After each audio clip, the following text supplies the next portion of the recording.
Hello, welcome to assembly for today. Somewhere different. I'm back in my garden.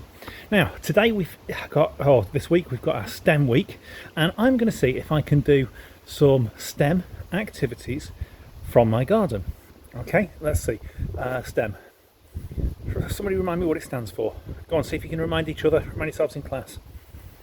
That's right, we've got science, technology, engineering, and mathematics. Can you get that in a garden? What do you think? Yes? No? Now, the clever of you will be looking at this thinking, well, he's talking about it from his garden and he's going to try and get it in there, so obviously we will get some science, we will manage to do it. So yes, pretty much we can. So first things first, I'm going to take a drink. Just have this really nice Coke here. Have I used any STEM stuff with my drink? Well, I've used a bit of maths because I've used my estimating, and I've looked at the size of the drink and thought, can I drink that can of Coke without needing to run to the toilet for a wee? Or can I drink a whole bottle of Coke? And I made the right estimate, so I'm using my estimating skills. Let's have a bit more of a look at something else in the garden. Now I'm going to turn around here. I mentioned this in the assembly. There we go, we can just about see a bit of a problem. These sunflowers are so huge and gorgeous. There they go. You can see the sunflowers. Who's taller? Me or the sunflowers? And you can see that the sunflowers are taller. Which one's tallest?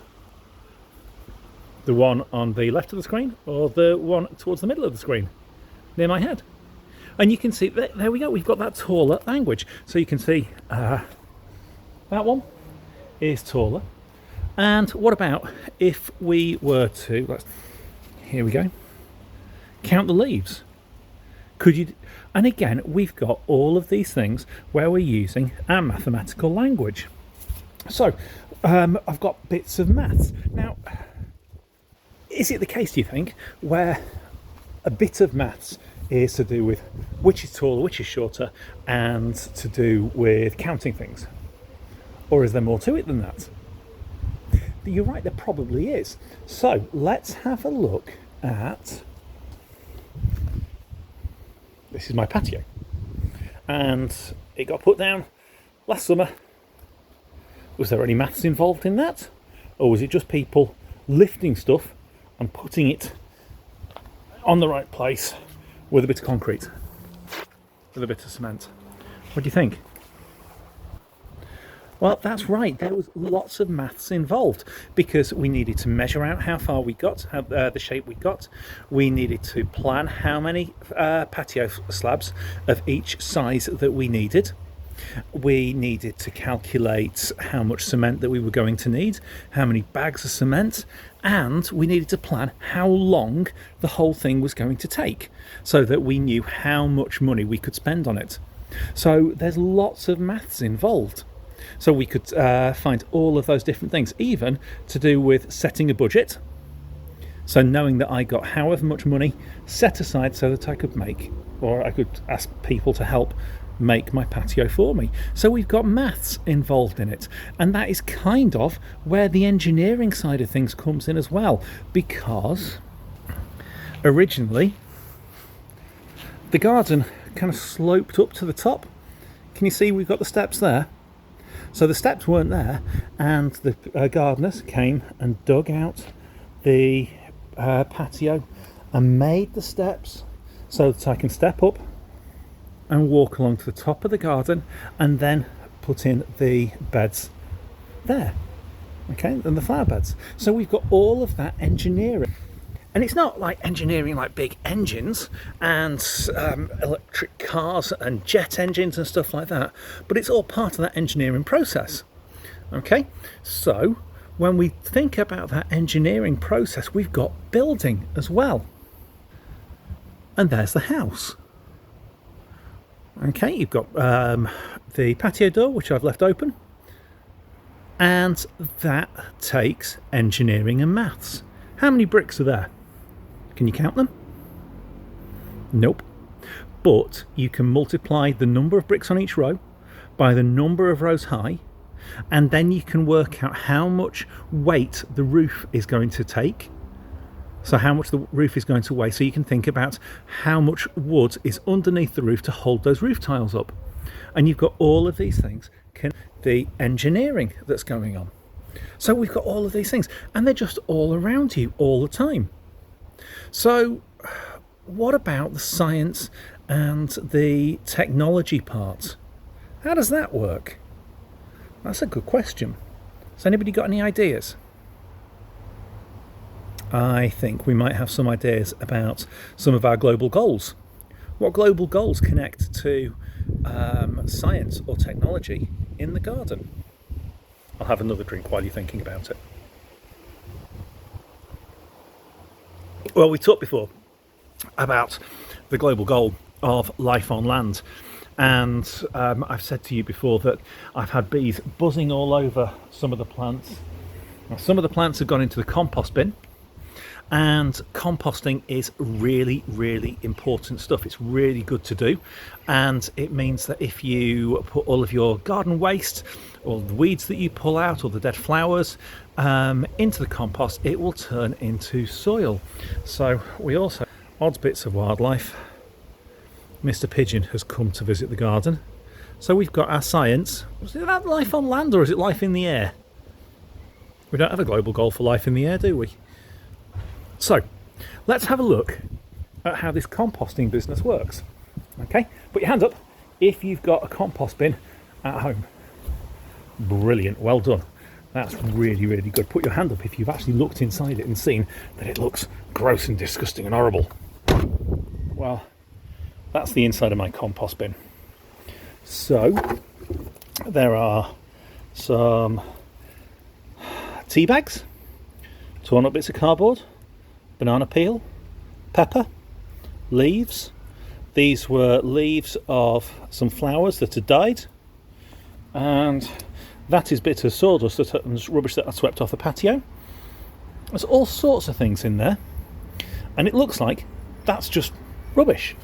But what will happen, I'll put that lid back on, because there we go, compost bin has to be nice and warm inside.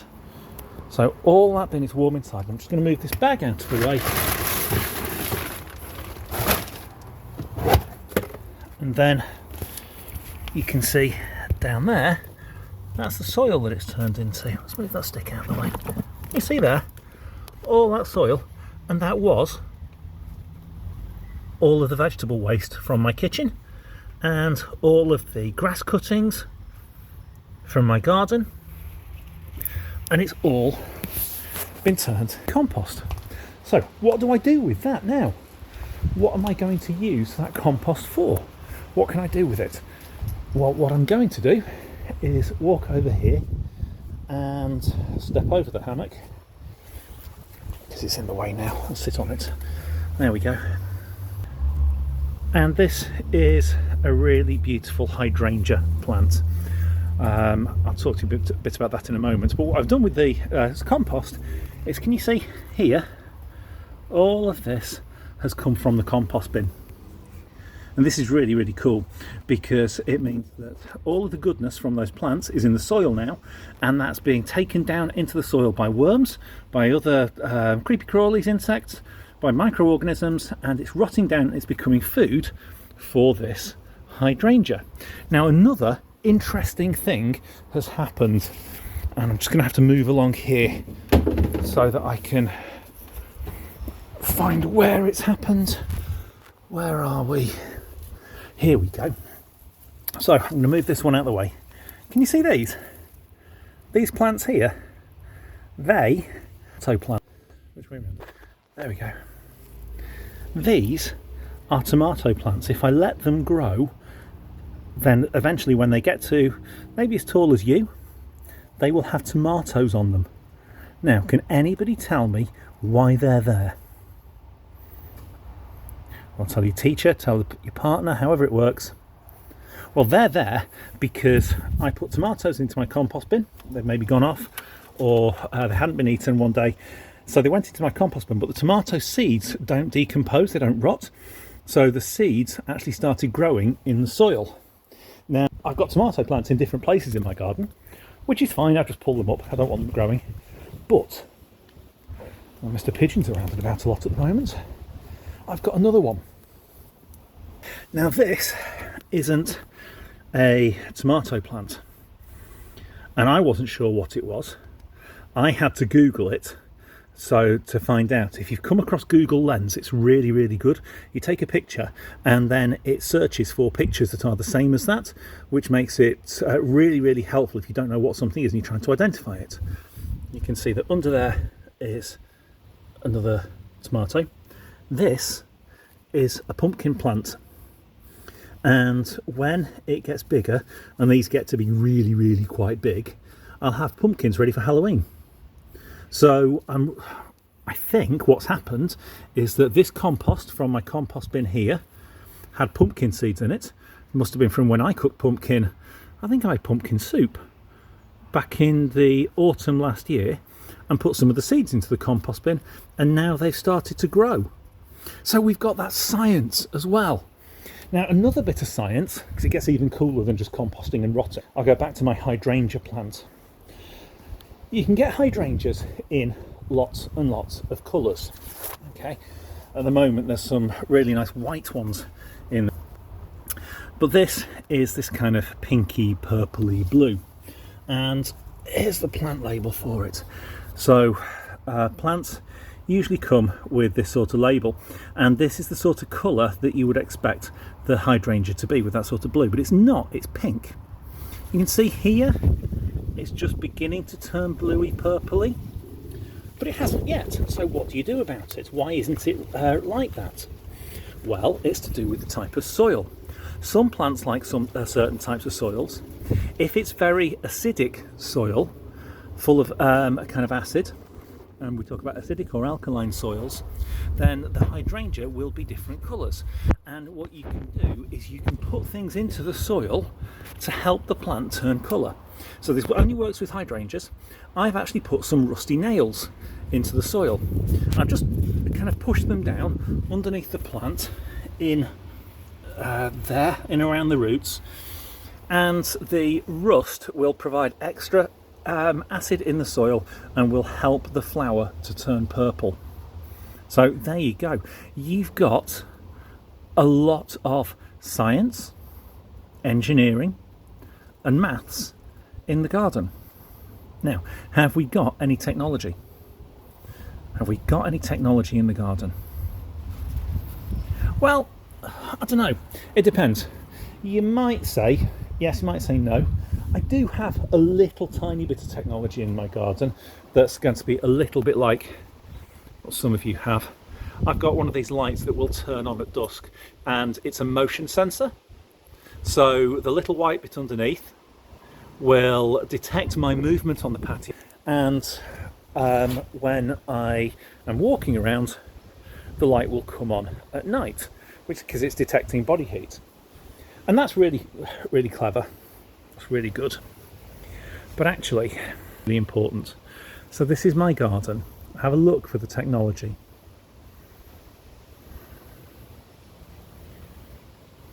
There's the odd bits like a lawnmower in the shed. And I've got some power tools because I've been using some of these pallets and making things out of the pallets. But actually, I think the garden is a place to not have technology, because it means that you can experience all that wonderful nature around you. So just like before, when we've taken a mindful minute, I'm going to take a mindful minute now. I'm going to enjoy my pond. Somewhere living in there is a toad, but I haven't seen him in ages. I'm going to enjoy the colours of the flowers in the flower bed, and I've got some cornflowers, I've got lavender, I've got violas and all sorts of things growing in there. I've got some verbena, some phacelia. I've got loads. It's really, really lovely. So I'm going to have that mindful moment and just enjoy my garden. Let's see if I can find that bee for you. There we go. There he or she is, probably a he, having a buzz around, enjoying being a bee. Bye bye.